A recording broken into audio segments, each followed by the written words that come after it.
Hey, it's Mark Ferguson with Invest for More, and we are standing outside of rental property number 16, which I bought in 2015, and we have it under contract to sell right now. So I've shown a couple of videos of this property after the tenants moved out. It had bed bugs, it had cockroaches, it was pretty disgusting and nasty, and we decided to sell it for a number of reasons, but we also had to sell it in the middle of the coronavirus pandemic. So that was interesting as well because we could not allow showings on it during this time, but we still got it under contract. So we'll talk about that. And we just got the inspection back on what the buyers found wrong with the house, which we'll talk about as well. Some interesting things were found that we did not know about, and we can just show you some of the things we're planning to do to make this deal go through. So of course, check out investformore.com with much more information on my flips, rentals, all that good stuff. And we also have 8 books on Amazon if you're interested in learning more about all of that as well, with lots of in-depth information. All right, I mentioned we bought this in 2015. I paid $91,000. It was rented for about $1,200 a month for the last 4 or 5 years, and almost all of those to the same tenant. And those tenants loved the house. They wanted to stay, but they were not very good at cleaning. There were cockroaches, there were bed bugs. We have a video of that in the description of this video that shows all that. So we got treated, we superheated the house, got rid of all that stuff. And then I was trying to figure out if we should do a 1031 exchange or not, or just sell it outright. I decided to sell it outright, and the coronavirus hit, and there are a few more repairs we decided to do, and we ended up trying to figure out if we should list it or just wait, because in Colorado, about 2 weeks ago, they said no more showings are allowed on houses, only essential business activity, and they decided real estate was not essential. So you literally were not allowed to have an agent go take pictures, do virtual tours. They could not put a sign up. No showings, even if it's just one agent in a vacant house, no showings were allowed. But because I own these houses and they're my own properties, I, as a property owner, am allowed to go in, take videos, take pictures, so I could do that. So what we ended up doing is I walked through, did some videos, put together my own little virtual tour, did a bunch of pictures, put it on the MLS, the multiple listing service, listed it for sale, said no showings. However, Colorado did allow you to have inspections and appraisals for properties that are already under contract. So we got a full price offer. We listed it for $219,900, which is probably a little lower than I would have in a normal market. I probably would have been around $230,000 in a normal market. But we got a full price offer the first day. They did not see it. They did not come inside. Made their offer. We accepted it. Once that offer was accepted, then they're allowed to schedule their inspection, their appraisal. They could come see the house. So we were worried that they would cancel after seeing it. The house is built in 1885. It's very old. As you can see, we did put in a new kitchen, new flooring, new paint, did some work to it, but it's still very old. It's very uneven, as you can see up there. But it's also one of the cheapest houses in the entire area, and it's in pretty good shape. So that's why we were able to get it under contract. So they did see it. They still liked it. They did their inspection.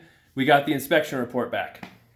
So now, Nikki and I are checking out the house just to kind of see what the inspection items are, make sure we're not getting in over our heads if we agree to them, or what we should agree to or just not agree to.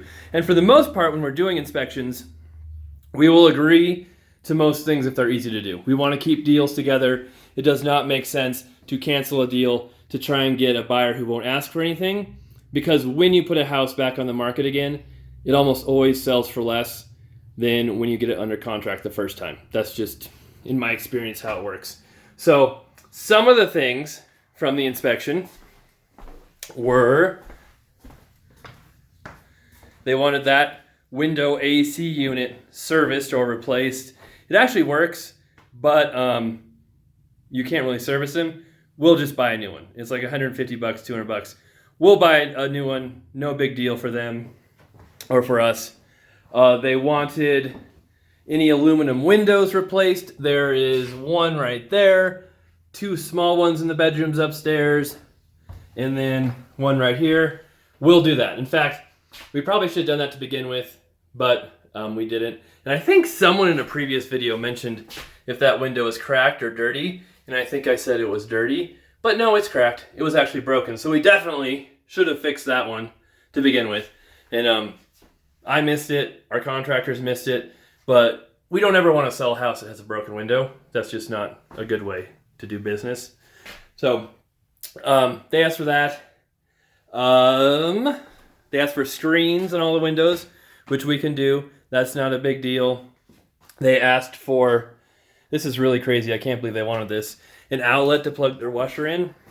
I don't know what the deal is with that, but no. They have a 220, and for some reason there is no outlet for your washing machine, even though there is the drain right there, the water. So we'll add that. The big thing that they found was a sewer line is broken. So we are going to fix that as well too, because if we know the sewer line is broken, we have to disclose that to every buyer. It's a material defect. We can't just hide it, and anybody is going to want that fixed.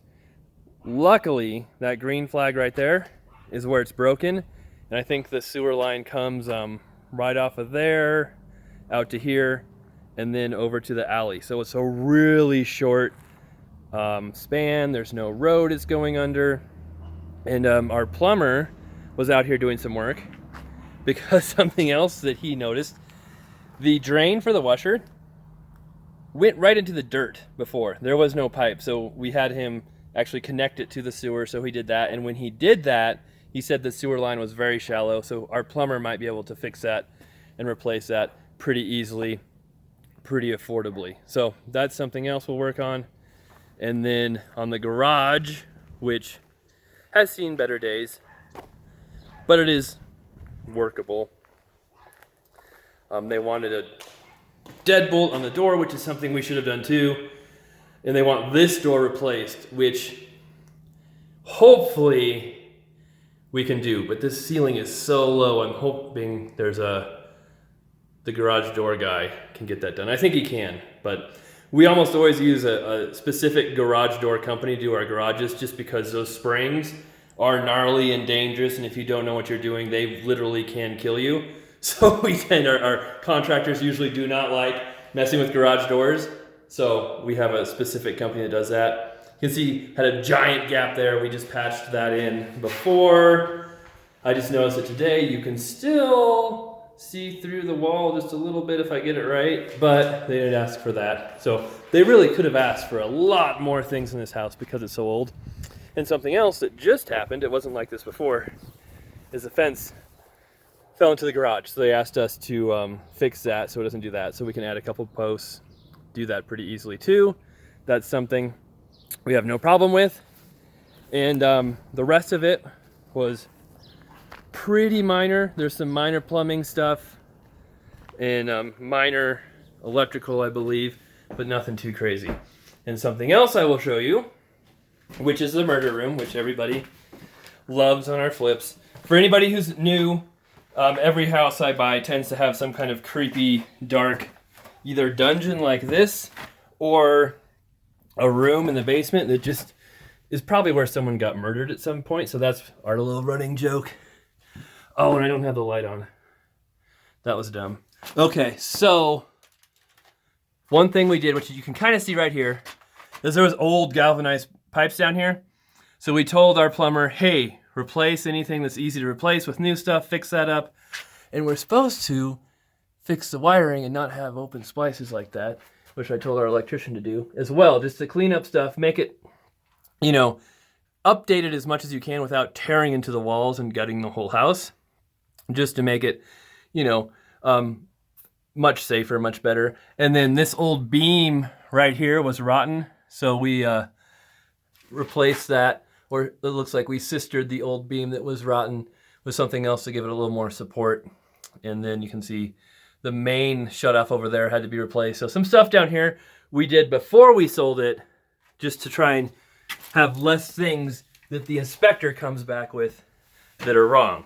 Because if your inspector comes through and finds 70 major bad items, not only are you probably gonna have to fix those to make the deal go through, but it could scare off the buyers where they don't even want to ask for them to be done. They will just cancel, and then you have to find new buyers from that point forward.